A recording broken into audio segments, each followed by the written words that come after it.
Muy buenas tardes, estimados compañeros de la UNI, del IESIP, especialmente el profesor Georgie Sánchez, facilitador de la Cátedra de Derecho Público Internacional. En esta oportunidad vamos a manejar a través de la herramienta de una exposición virtual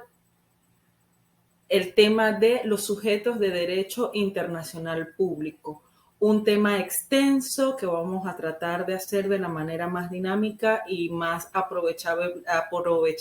posible, sin extendernos demasiado, atendiendo a las indicaciones que nos ha dado nuestro facilitador. Primero que nada, tenemos que saber qué es la subjetividad internacional, que no es más que la aptitud para ser titular de derechos y obligaciones conferidos por normas jurídicas internacionales. ¿Ok? Es importante resaltar que no debemos confundir las situaciones de derecho de las relaciones internacionales que están netamente ligadas al aspecto sociológico de la dinámica de países involucrados en un intercambio diplomático o en un intercambio de relaciones de dos o más países involucrados en procesos sociológicos propios de la naturaleza diplomática y de la parte internacional. Cuando hablamos del sujeto de derecho internacional, nos estamos refiriendo a que son titulares de deberes y de obligaciones según las reglas del orden jurídico internacional. Más adelante, en el desarrollo de esta dinámica, observaremos que solamente no hablamos de ya los estados, sino que los individuos también se someten a ser sujetos, bien sean activos o pasivos, de este derecho internacional y en cuáles aspectos se enmarcaría la responsabilidad de un sujeto o de un individuo, del individuo de la persona, para acarrear responsabilidades ante el derecho internacional y cuándo serían válidas este tipo de acciones. Los sujetos de derecho internacional son, como lo habíamos hablado, titulares de derechos y obligaciones conferidas por las normas jurídicas internacionales, la cual debe tener doble exigencia, estar situadas en el plano procesal de legitimación activa o pasiva, que hace controvertida la inclusión del individuo entre los sujetos del derecho internacional. En cuanto al reconocimiento de los estados, tenemos que es una forma de aceptación unilateral de un sujeto hacia otro sujeto de derecho internacional. Es la forma que se tiene para confirmar y aceptar la existencia dentro del orden jurídico de derechos y obligaciones que se encuentran suscritas en los ordenamientos internacionales. ¿Por qué hablamos que es unilateral? Porque es la comunidad internacional que le daría esa aceptación a un Estado, dependiendo de cómo éste se conforma y cómo ha sido declarado en ese momento ese gobierno, ¿ok? Por sus efectos se consideran dos tipos de reconocimiento de los estados, el de facto y el de jure. El reconocimiento de jure es un estado que implica el reconocimiento definitivo de un estado con la expectativa de una existencia duradera, el cual es mucho menos común que el de facto. Hablamos de estos reconocimientos cuando, por ejemplo, ocurren hechos en los cuales se rompe el hilo constitucional o las vías que tiene el país para formar los gobiernos, como puede ser como debe ser a través de las elecciones de acuerdo a su Carta Magna, de acuerdo a la Constitución, cuando por eventos que son fuera de lo comunes, un golpe de Estado, se forma un gobierno de facto y entonces allí pasa a la parte internacional el reconocimiento o no bajo las características que haya tenido la formación de dicho gobierno de facto. Las consecuencias jurídicas del reconocimiento es el acto jurídico unilateral en el que un Estado constata que para él existe una situación jurídica específica, el reconocimiento de determinada situación que conlleva la aceptación de las consecuencias que resulten de esta, así como la aclaración de cualquier situación jurídica puesta en duda entre los sujetos del derecho internacional. Esto viene dado en el mismo contexto de lo que hablábamos anteriormente. En cuanto a los derechos sucesivos de los estados, hablamos de la sucesión de los estados cuando se presenta que por causa que éste sufra alguna modificación territorial de conformidad con el derecho internacional, es decir, cuando de forma lícita un estado pierda territorio y otro estado gane territorio. Es decir, que se le dé continuidad o se le respete que ya el estado, ya esa parte del terreno no lo conforma el estado que lo tenía, sino el nuevo estado. E internacionalmente se reconozcan esos derechos sucesivos. Otros derechos que se reconocen sucesivos son cuando pasa de un gobierno a otro, ¿sí? Y bajo los acuerdos o pactos que tenga ese Estado con la parte de la comunidad internacional siga respetando los mismos convenios o tenga el gobierno las mismas características que se consideran dentro de un marco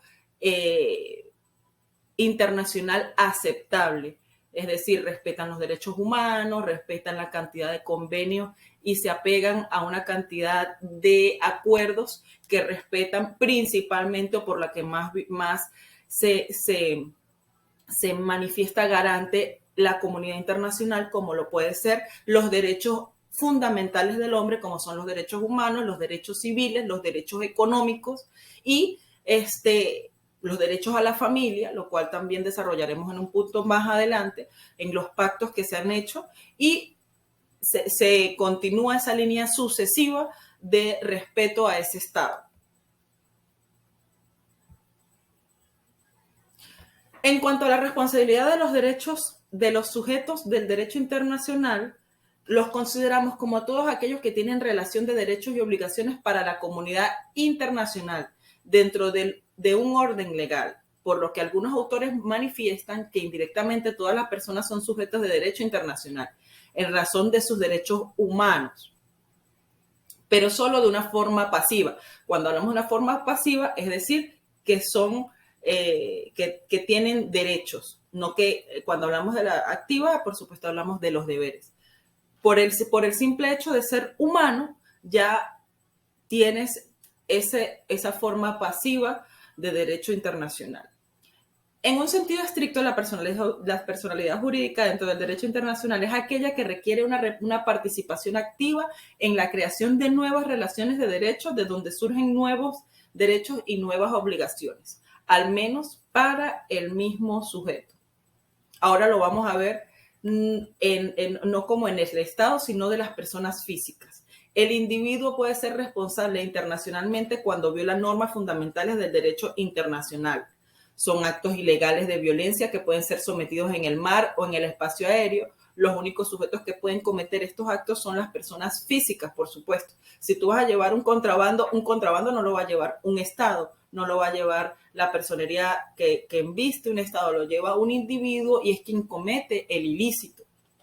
Pero lo puede cometer en aguas internacionales y allí ya cabe dentro del derecho internacional cuál es el proceder de la acción y el que va a determinar bajo qué características va a ser la pena para ese individuo.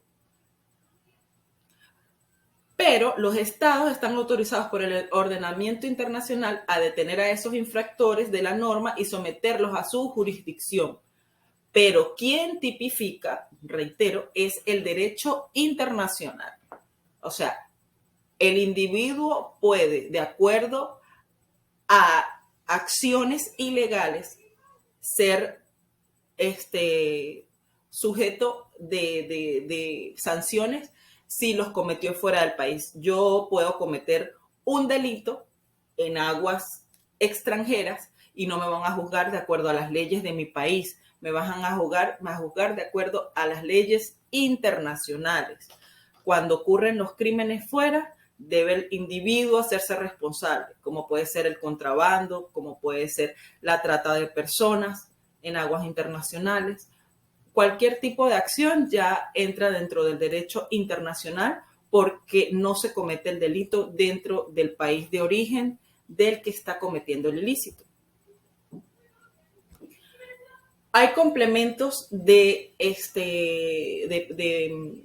garantías que están consideradas dentro del Pacto Internacional de Derecho Económico, Social y Cultural. Por ejemplo, la entrada en vigor desde el 3 de enero de 1976, en el cual se manejan,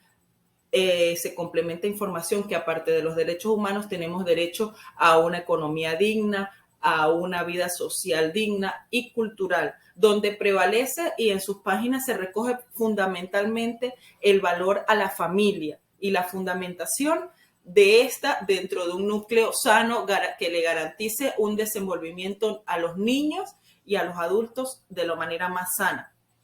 Para ese mismo año, el 23 de marzo, se hace un pacto internacional de derechos civiles y políticos, esto es dentro de la Organización de las Naciones Unidas, donde los países que los suscriben se comprometen a garantizar todo lo que es la vida humana y ampliar el espectro, que incluso se habla ya en este pacto del derecho de las personas que tienen pena de muerte a apelar la misma, el derecho a la amnistía, el derecho que complementa y contribuye a los ya preexistentes derechos humanos a una cantidad de derechos, el derecho a la protesta, el derecho a las personas a estar en desacuerdo y no ser asesinadas por esto, por parte de lo que se consideran los crímenes de lesa humanidad, que son aquellos que llevan a cabo los mandatarios de los gobiernos y principalmente cuando se convierten en gobiernos opresores de personas que le adversan o de personas que piensan distinto y que la política es el origen de estas, el origen de estas agresiones o de estas manifestaciones que desencadenan en muchas oportunidades en la muerte de personas, como pueden ser los crímenes que se han cometido en distintas partes del mundo y que dieron origen a que estas leyes, a que estos pactos internacionales fueran fomentados y hayan ido perfeccionando a través de los años. Agradezco su atención, el tema bastante interesante y apasionante, con muchísimos matices y espero encontrarnos en una próxima oportunidad. Gracias.